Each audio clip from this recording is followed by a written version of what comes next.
that's a shame. Salome, it's good to see you up so early.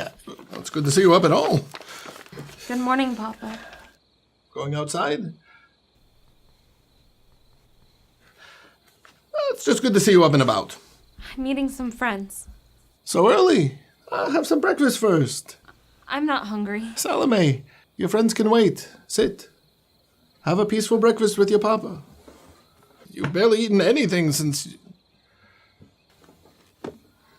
It's been days, Salome. Thank you, Papa, but they were expecting me before daybreak. Who are you meeting?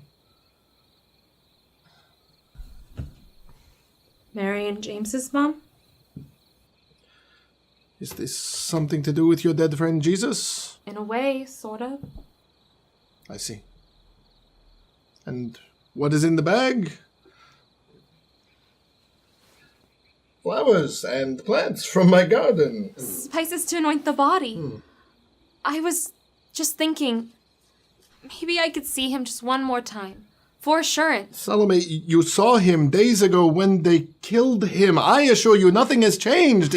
He's dead. Leave the man alone. I just want to put spices on him to preserve what? Preserve what? What preserve? He's dead. What do you need to preserve? Smell this. Salome, this... It's a beautiful scent. Why put this on something dead, which is supposed to have an odor? That is, after all, why we bury dead things. Papa, you don't understand. No, Salome. You don't understand.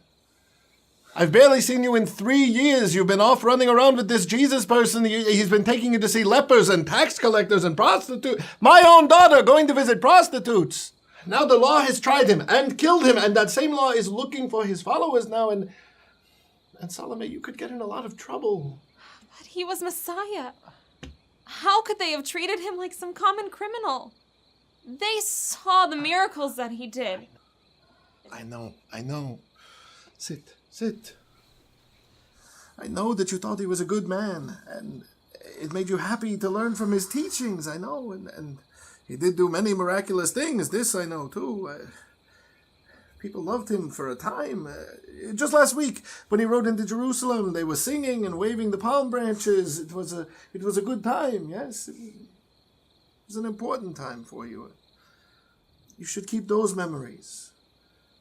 Don't remember him like this. I don't want to just remember him. He wasn't supposed to die. Then you keep his legacy alive by settling down, getting married, have children, and then you tell your children, my grandchildren, tell them your stories. Tell them all your stories. Salome. My girl. It is good that you went out and discovered Yahweh in your youth. And I'm glad that you made friends, I am. But that time in your life is over, and it's time to get serious about your life. Jesus isn't just a hobby. Papa, he was my everything. Your everything? This you say to your papa?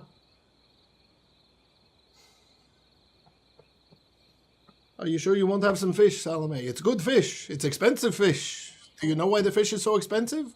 Because your Jesus convinced the fishermen to stop fishing, so now there's no more fish. And at this time of year, when the lamb and the beef are going to the temple sacrifices, this is not even a temporary shortage. He convinced them to drop their nets and follow him all over the countryside. I know. Fishermen are a special breed, Salome, and they have their place in society. But that place is in boats and fishing, not in the temple telling good people how they should live. That's just it, Papa. He transformed lives. He took morally lost causes and turned them around. Which is the temple business. These are things that Yahweh, through Moses, has instituted laws and rules and ways for these things to be done by the priests in the temple. There's no reason to bring fishermen or carpenters or anyone else into the temple business. Would you want a shepherd being your doctor if you were sick? Of course not. You should have heard him, Papa. Papa, his words made so much sense. It's truly amazing who he is. Who he was. He was a person. He had a family. And I'll tell you something else about his family. From the time that his parents were wed until he was born, there was slightly less than 9 moons. You know what I'm saying? Yes, I know. Nobody even knows what happened to his father. And he had this crazy cousin John out in the desert dunking people in the river for no reason. What is this about? His father Zechariah, John's father, struck dumb in the temple by the Lord. The Lord does not strike you dumb for being righteous, Salome. John was there to prepare a way for Jesus. You've told me all of his justifications. These are things that once again Yahweh has provided a way to bring these things about in the temple. And you didn't hear? What? The temple curtain ripped right in two. I'm sure they can fix the temple curtain.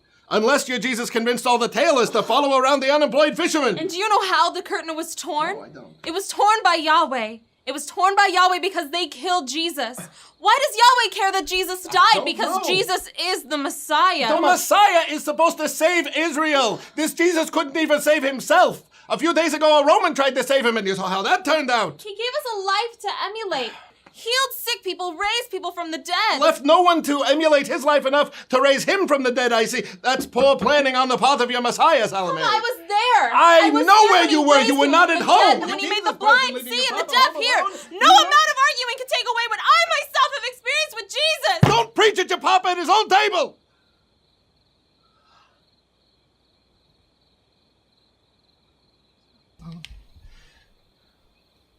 Salome, look at me. I love you, and I've barely seen you for 3 years, and now you're home. I just want you to make good choices, and right now, Jesus is not a safe choice. So you would rather have me stay here? I would rather you were safe. I would rather you were protected. That is a father's duty to his child, isn't it? Well, I'm glad Yahweh didn't say that to Jesus before he came to this world.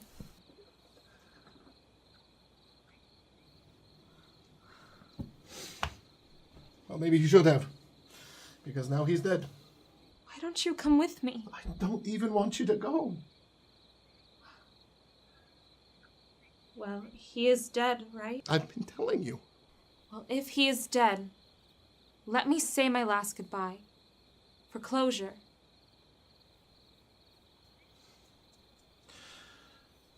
Will you eat something before you go? I don't want you growing faint on the way. That's not so bad, is it? You put a smile on your papa's face.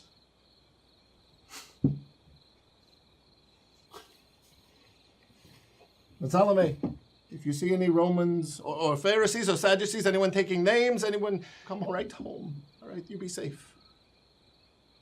Yes, Papa. And still she goes. Even when I win the argument, I lose the argument. Of course I won the argument. If it was an argument. Maybe it wasn't an argument. At least I got the last word in, yes? Of course I did. Whoa.